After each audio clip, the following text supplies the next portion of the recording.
Olá, amados irmãos, a paz do Senhor Jesus. Estamos aqui com a nossa lição de número 12, o poder da ressurreição de Cristo. 1 Coríntios, capítulo de número 15. Já quero pedir a você, se inscreve no canal, deixa seu like, participe conosco, dá sua opinião, que é muito importante, tá certo? E eu quero aqui também já agradecer ao irmão Rocha do Templo Ágape, Maracangalha, Belém do Pará. Ele colocou aqui nos comentários que é meu aluno. Quero agradecer também ao pastor Felipe, ao pastor Bruno, ao diácono Tiago, todos que nos ajudam nesta obra. Que Deus abençoe. E vamos lá iniciar a lição de número 12.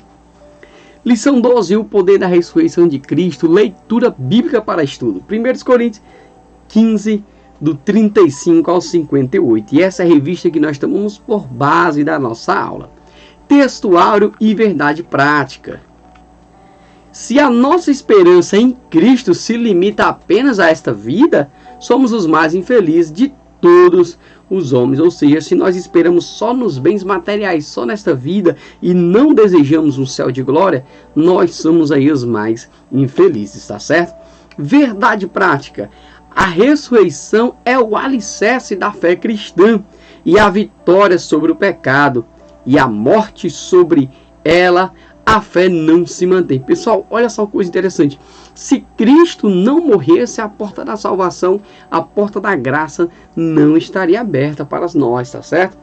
Então nós cremos que Jesus veio, nascido de mulher, viveu como homem, morreu naquela cruz, foi sepultado, ressuscitou ao terceiro dia, subiu ao assunto aos céus e está à direita de Deus nosso Pai. E um dia voltará para nos buscar, para levar para o céu de glória. Amém?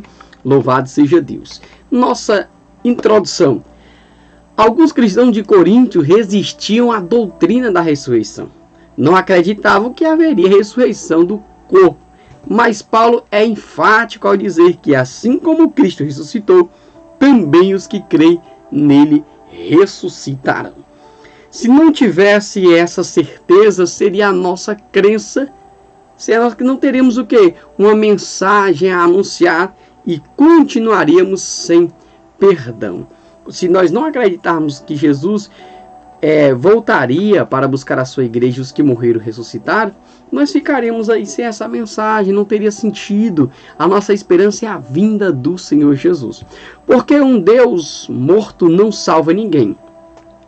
Para provar aos coríntios que existe ressurreição, Paulo lança mão do evangelho. Menciona as ocasiões em que Jesus apareceu vivo e fala sobre o seu próprio encontro com o Cristo ressuscitado. Olha que coisa interessante. Paulo vai enfatizar isso para os irmãos de Coríntios que não estavam crendo na ressurreição, tá certo? E os pontos que iremos abordar: ponto 1, a ressurreição de Cristo, testemunhas da ressurreição, as primícias do que dormem, a ressurreição e a vida prática. O corpo da ressurreição é o segundo ponto. Adão e Jesus, carnal versus espiritual, a transformação do corpo. A rapidez da ressurreição é o terceiro ponto. Um piscar de olhos, a última trombeta, o triunfo sobre a morte e, por último, a aplicação pessoal. Então vamos lá. Nosso primeiro ponto, a ressurreição de Cristo. A ressurreição de Cristo, além de provar a sua divindade, é também a garantia de que os mortos em Cristo irão ressuscitar no acontecimento da volta de Jesus. Paulo diz, olha, nós de maneira nenhuma antecederemos os que dormem. Eles vão ressuscitar primeiro e nós, os que estivermos vivos, seremos arrebatados e teremos um corpo transformado em um corpo de glória. Iremos ao céu com Cristo Jesus. Tópico primeiro, testemunhas da ressurreição. Depois foi visto por mais de 500 irmãos de uma só vez, dos quais a maioria sobrevive até agora, porém alguns já dormem. Claro que isso era o tempo deles, né, pessoal? A crucificação e a ressurreição são os fatos centrais dos evangelhos e comprovam que Jesus é o Messias, predito no Antigo Testamento. O túmulo vazio confirma a ressurreição corporal de Jesus. Sempre aparecerão pessoas para contestar que Jesus ressuscitou dos mortos. Porém, as aparições várias vezes e muitas pessoas diferentes comprovam a ressurreição. Paulo não pretende dar uma lista completa. Ele não menciona várias aparições mencionadas no Evangelho. Nos Evangelhos você vai ver diversas aparições de Jesus, mas Paulo faz algumas citações apenas. Todavia, enriquece a lista com mais 3 aparições não mencionadas nos Evangelhos. Olha só, Paulo traz aí um complemento para ter mais evidências, além das que já estão nos Evangelhos. Há mais de 500 irmãos, a Tiago, a si próprio, Céfas, os 12 apóstolos, Tiago e mais de 500 irmãos. Quando Paulo escreveu a carta, algumas testemunhas oculares ainda estavam vivas. Outras já dormiam. Podemos crer firmemente na ressurreição de Cristo. Ou seja, algumas pessoas ainda estavam vivas naquele momento que presenciaram esse acontecimento, esse fato de Jesus. Crer seguramente na ressurreição do Cristo é crer no seu triunfo sobre o pecado e a morte. Paulo alerta sobre o erro de esperar em Cristo somente para esta vida, como se ela fosse durar para sempre. Existe a vida eterna além desta vida e que pode repercutir significativamente na existência humana. Ou seja, tudo que nós passamos aqui vai passar, é passageiro. Essa breve e momentânea tribulação que nós passamos não se compara com a glória que há de vir, porque a nossa esperança é a vinda do Senhor. Eu costumo dizer que Deus está permitindo que esse mundo seja destruído para que eu e você não queira ficar nele. O nosso lugar é o céu. Tópico de número 2. As primícias do que dorme. Cada um, porém, por sua própria ordem, Cristo as primícias, depois os que são de Cristo na sua vinda. Nesses versos, Paulo trata da ordem dos acontecimentos desse dia glorioso da volta de Jesus. Primeiro, a ressurreição dos que estiverem mortos. Em seguida, a transformação dos que estiverem vivos. Os 2 episódios correspondem àquilo que aprendemos como ressurreição para a vida eterna. Continuando. Cristo foi o primeiro a ressuscitar dentre os mortos e jamais morrerá novamente. Ele foi o primeiro de todos, abrindo o caminho, mas na sua vinda será a vez daqueles que nele dormiram e aguardam. Ele é o nosso percussor, é o penhor de que também nós ressuscitaremos, ou seremos transformados se estivermos vivos durante esse grande evento. Olha só, pessoal, para você entender, as pessoas que morreram em Cristo estão na sepultura aguardando a vinda de Jesus, e os que estiverem vivos serão arrebatados, serão transformados, terão um corpo de glória. Lembrando que quem morreu primeiro vai ser ressuscitado, e aí vai acontecer o arrebatamento juntos, todos vão subir para o encontro de Cristo nas nuvens, nos altos céus. Olha só que maravilha, essa é a nossa esperança, é isso que nós acreditamos. Tópico de número 3. Ressurreição e vida prática. Se como um homem lutei em Éfeso com feras, que me aproveita isso? Se os mortos não ressuscitam, comamos e bebamos, que amanhã morreremos. Paulo adverte com certa ironia sobre as consequências de se ignorar a verdade acerca da ressurreição após a morte física. Paulo está dizendo assim, olha, se não vai ter ressurreição, se a gente vai morrer, então vamos viver então à toa. E aí vamos ver o que acontece. Só que Paulo está falando de uma forma irônica, não está aconselhando a viver assim. Pelo contrário, ele quer mostrar aos coríntios que a ressurreição é verídica, ele tem a evidência porque Cristo apareceu para ele, e ele quer passar essa mensagem para que todos possam crer na ressurreição e ser fortalecidos na esperança da vinda do Senhor. Nenhum esforço valeria a pena e seria mais proveitoso viver um estilo de vida despreocupado e desregrado até a hora da morte. O que Paulo está dizendo? Se nós não acreditarmos, se nós não tivéssemos essa esperança, então viveríamos de qualquer forma. De fato, muitos dos que negavam a ressurreição vindoura estavam agindo assim. e convencendo a outros de que deveriam viver da mesma maneira. Ou seja, tinha pessoas que não estavam acreditando e também fazendo com que as outras não viessem a acreditar. Paulo os chama à razão e os aconselha a não darem ouvidos a essas conversas fiadas. As más conversações corrompem os bons costumes. Pessoal, muitas pessoas dizem assim, essa história de que Jesus vai voltar é antiga, desde os meus avós. Não acredite no que o pessoal está falando. Jesus vai voltar sim, ele prometeu e ele vai cumprir, tá certo? De outra maneira, que farão os que se batizam por causa dos mortos? Se absolutamente os mortos não ressuscitam, por que se batizam por causa deles? Parece que em Corinto havia pessoas que eram batizadas a fim de garantir ressurreição de parentes que tinham morrido. Pessoal, existe hoje, um grupo aí religioso que faz esse tipo de prática. Eles acreditam ainda, hoje eles fazem isso, que se eu me batizei por um parente meu que morreu, um dia eles poderão ressuscitar e ser salvos. Só que, biblicamente falando, isso não existe. Morrer enquanto a vida é a esperança. Após a morte, segue-se o juízo. É por isso que nós que estamos vivos, temos que crer nessa esperança. Que o Senhor voltará para nos buscar e a decisão ela é tomada enquanto estamos vivos. Após a morte, não podemos decidir mais nada. Paulo não está apoiando esta prática. Ele usa apenas para ilustrar o seu argumento com a própria prática dos coríntios. Ou seja, se tinha gente acreditando que podia se batizar pelos mortos para quando os mortos ressuscitassem fossem perdoados, então Paulo está dizendo assim, até isso que vocês estão fazendo é vão, porque vocês não acreditam, mesmo Paulo não acreditando nisso, tá? Deixando claro. Alguns de dentro da igreja já estavam assimilando ideias contra a ressurreição e corrompendo os bons costumes cristãos. Isso por causa das más companhias e conversações.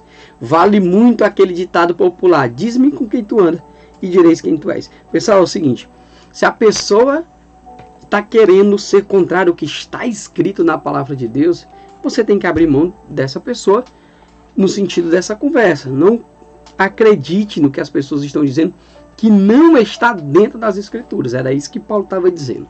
Tá certo? Ponto de número 2. O corpo da ressurreição. Tópico 1. Adão e Jesus. Como foi o primeiro homem, o terreno, tais são também os demais homens terrenos. E como é o homem celestial, tais também os celestiais. O que Paulo está dizendo? Olha, os que foram descendentes de Adão viveram na terra como homens carnais. Agora os que estão em Cristo Jesus terão homens com corpos celestes, homens e mulheres, é claro, com corpos celestes em Cristo Jesus. Nesta passagem, Paulo faz um contraste entre Adão e Cristo. Naturalmente semelhante a Adão, nascemos com um corpo terrestre, sujeito à morte e aos desgastes físicos. Já em Cristo, na sua vinda, receberemos o corpo espiritual, que está isento de qualquer tipo de desgraça física, questão física. Ele será espiritual, celestial e imortal. Mas alguém dirá, como ressuscitam os mortos? Em que corpo vem? Olha só, continuando. Os coríntios tinham um bloqueio para compreender a ressurreição dos mortos. Um corpo que já se encontra em decomposição e se incorporou aos elementos de sua origem, o pó da terra. Pode ser restaurado numa natureza gloriosa? Isso é uma pergunta bem interessante. Paulo chama os seus inquiridores de insensatos. Querem ser tão sábios, mas não compreendem a lei primordial da vida vegetal? Uma árvore para nascer precisa primeiramente que a semente caia no solo e seja enterrada, que morra, para depois germinar e em seguida nascer a planta. Olha só, João falou uma coisa parecida, O João disse, se o grão de trigo cair no chão e se ele não morrer, fica ele só, mas se morrer dá muitos frutos. Paulo está fazendo uma coisa aqui parecida. A semeadura da semente ou morte da mesma é a origem de sua germinação, a partir da qual ela se tornará uma planta, um pé de milho, por exemplo, com muitas espigas e milhares de grãos. Existe um nexo causal entre a morte da semente e a sua germinação. Nesse fenômeno da vida, temos uma representação do que acontece na ressurreição. Então, era necessário que Cristo morresse para que nós tivéssemos vida, para que nós tivéssemos acesso à salvação. Não devemos causar espanto. O fato de que nossos corpos incorporados ao solo serão ressuscitados em estado glorioso. Deus dará um novo corpo como lhe aprovidar. Se todos hão de morrer por causa de um homem, Adão, todos que morrem em Cristo hão de ressuscitar por causa de um homem, Cristo. Por estarmos unidos a Adão, haveremos de morrer? Mas aquele que está unido a Cristo há de ressuscitar. Paulo poderia, se quisesse, ter dito apenas para Deus. Mas o que nós estamos entendendo, pessoal, é o seguinte, que você que está em Cristo, persevera até o fim, mesmo que você tenha que passar pela morte, um dia você vai ressuscitar e subir para o céu, tá certo? Tópico de número 2. Carnal versus espiritual. Isto afirma os irmãos que a carne e o sangue não podem herdar o reino de Deus, nem a corrupção herdar a incorrupção. Temos um corpo terreno. Se nascemos em um território terreno, é natural observarmos todas as suas características. Já o que é celestial traz consigo as coisas celestiais. Quando nascermos de novo, passaremos a fazer parte do território celestial. Continuando. Quando Paulo afirma que carne e sangue não podem herdar o reino de Deus, ainda que nossos corpos físicos, por estarem sujeitos à corrupção, não podem adentrar no lugar celeste. Nós vamos ter um corpo glorificado, transformado em corpo de glória. Isso não significa que não teremos um corpo, mas que herdaremos um novo corpo, não sujeito às fraquezas da carne, ou seja, transformado, um corpo transformado espiritual, glorificado e imortal. Aleluia! Dá até para dar um glória a Deus, hein? Louvado seja o nome de Jesus. Agora o nosso ponto de número 3. A transformação do corpo. Eis que vos digo, um mistério, nem todos dormiremos, mas transformados seremos todos. Paulo ressalta que no momento exato da volta de Jesus, alguns estarão vivos. Aqui o termo dormir é um eufemismo usado para a morte.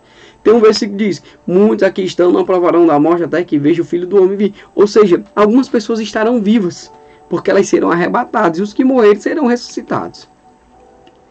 A geração que estará viva esperando a volta de Jesus será transformada e arrebatada sem passar pela morte. Tamanha era a expectativa do retorno de Jesus que Paulo emprega o termo nós. Paulo acreditava que Jesus ia voltar naquele momento. A expectativa de Paulo nos faz refletir e nos inspira a vivermos preparados para a vinda de Jesus a qualquer momento, até mesmo hoje, quem sabe até agora, né? Aprove ao Senhor, louvado seja Deus. Que estejamos prontos para a vinda do nosso Senhor Jesus Cristo. Tópico de número 3, rapidez da ressurreição. Ponto 1 aqui. Um piscar de olhos. No momento, no abrir e fechar de olhos. Quando Paulo diz do momento, quer dizer numa fração de segundo, num piscar de olhos. A última trombeta ressoar, na imitação do comandante conclamando seu exército para a batalha. Os mortos ressuscitarão primeiro e os salvos que estiverem vivos serão transformados. Aqueles que já morreram em obediência a Deus desde Adão ressuscitarão incorruptíveis.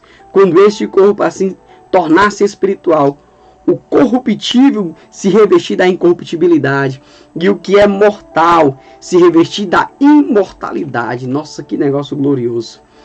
Cumpre-se-á o que está escrito em Isaías 25:8. Tragada a morte para sempre, e assim enxugará o Senhor Deus as lágrimas de todos os rostos, e tirará de toda a terra o opróbrio do seu povo, porque o Senhor falou.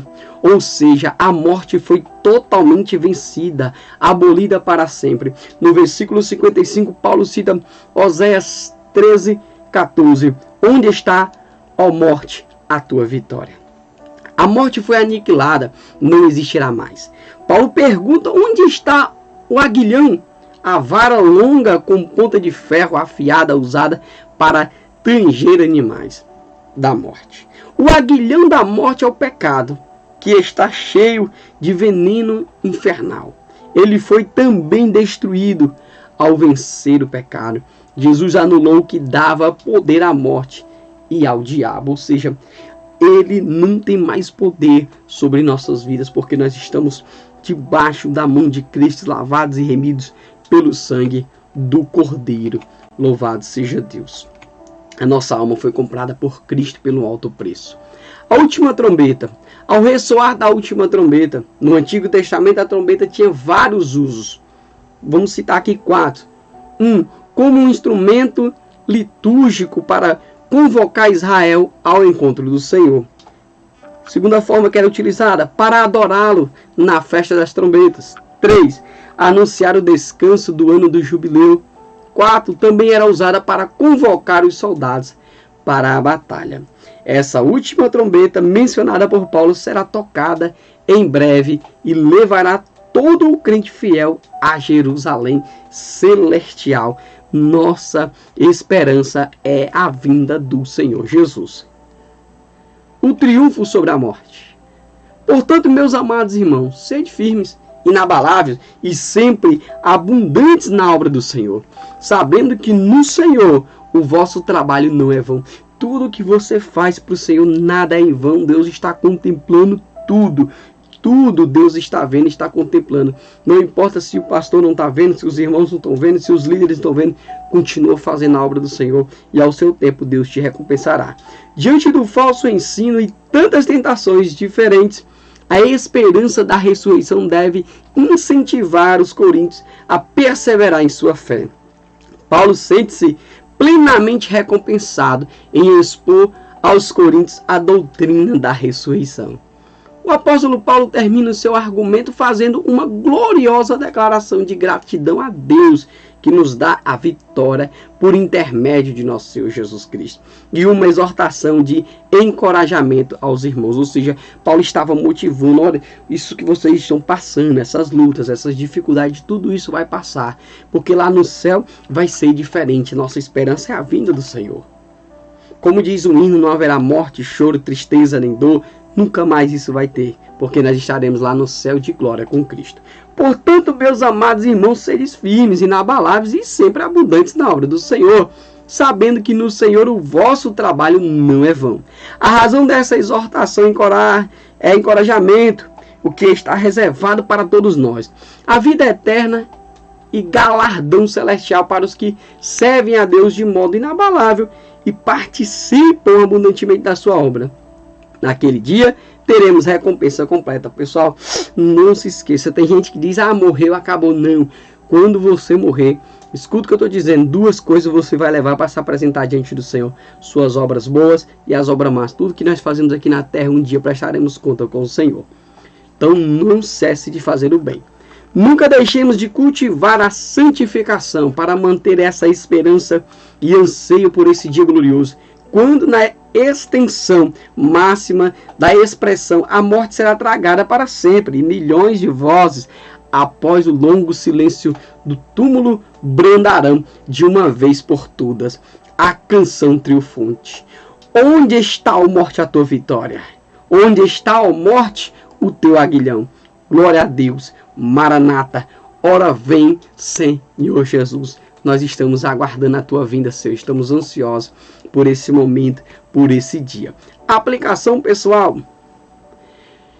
Glória a Deus que nos dá a vitória por intermédio de nosso Senhor Jesus Cristo, para sermos firmes e constantes e sempre abundantes nesta vida e por fim gozarmos a vida eterna com Jesus no céu. Oh glória!